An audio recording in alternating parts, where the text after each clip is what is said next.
भगवान ने कहा था कि सातवीं भक्ति वो है जो संसार के कण कण में मेरा ही दर्शन करे।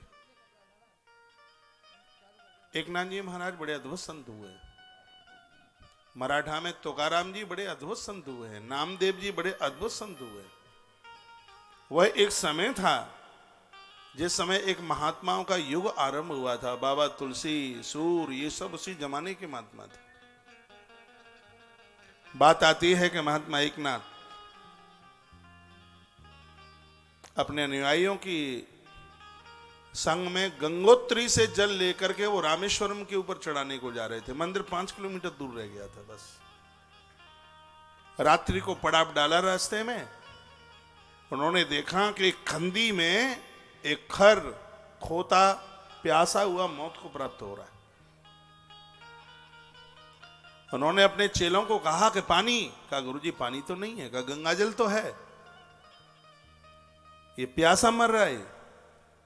चेलों ने कहा गुरुजी 6 महीने से पैदल चल रहे हैं, रामेश्वरम के ऊपर, रामनाथ के ऊपर ये जल चढ़ाना है और इसको पिला देंगे तो हमारी तो यात्रा यूं ही चली गई। एक नाथ ने कहा तू लाके दे तो मुझे। उस खर में, उस खोते में उनको रामेश्वर दिख रहा था। उन्होंने गंगोत्री का गंगाजल जैसे ही उस खोते के मुंह में डाला, उसी में से भगवान रामनाथ महादेव प्रकट हो गए, दर्शन दे दिए। ये भक्ति है। संसार के कड़कड़ में हम भगवान का दर्शन कर लें। ताली कमजोर बजी थी।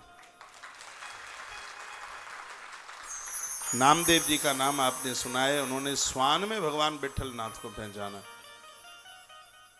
एक दिन में आपको चर्चा कर रहा था, विष के प्याले में मीरा ने गिरधर को पहचाना, जहर के प्याले में। और जिसने इस नवदा भक्ति का वर्णन किया है उसने भी तो खम्म में नरसिंह को पहचाना है। श्रवणम कीर्तनम विष्णु स्मरणम पाद सेवनम अर्चनम बंदनम दास्य सख्य आत्मनिवेदनम। ये 9 घटना प्रहलाद के जीवन में घटती है, 9 की 9। हिरण्यकश्यप इतना बड़ा आतंकी है, तलवार लेकर के पुत्र के पास आ गया। क्या कमी छोड़ी इसने। भागवत जी में बड़ा अद्भुत प्रहलाद चरित्र है, कभी पूरा सुनाएंगे 7 दिन में, और उसका ऊपर शीर्षक ही होगा भक्तराज प्रहलाद।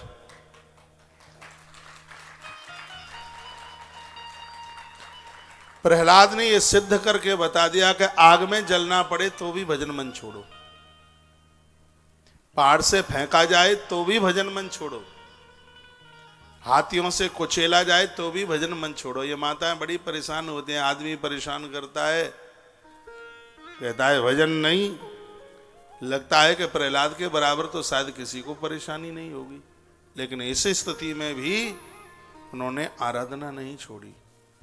सांपों के बीच में प्रहलाद को डाला गया, सांपों के बीच में। सांप प्रहलाद को डसते नहीं है बिल्कुल भी। हाथियों के बीच में प्रहलाद को डाला गया तो उन्होंने तो रामधनु शुरू कर दी, श्री कृष्ण गोविंद हरे मुरारे हे नाथ नारायण वासुदेवा। हाथी मन में विचार करने लगे कि ये तो उसी का नाम लेता है जो हमारे पूर्वज गजेंद्र को बचाने के लिए नंगे पांवों दौड़ करके आया।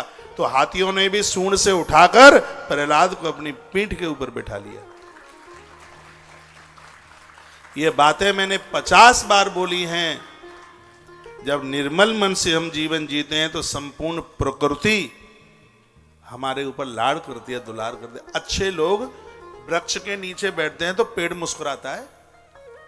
राम जी का वनवास हुआ था, राम जी, माता जानकी और लक्ष्मण तीनों एक ही पेड़ के नीचे बैठे थे। लखनलाल ने कहा कि भगवान मुझे ऐसा लग रहा है कि वृक्ष ज्यादा प्रसन्न है। राम जी ने कहा हाँ। कहा क्यों प्रसन्न है? ये इसलिए प्रसन्न है, वो सोच रहा है कि आज मेरे नीचे लखन जैसा बैरागी बैठा हुआ है, वो अपने भाग्य की सराहना कर रहा है। अच्छे लोगों को देख करके प्रकृति अति प्रसन्न होती।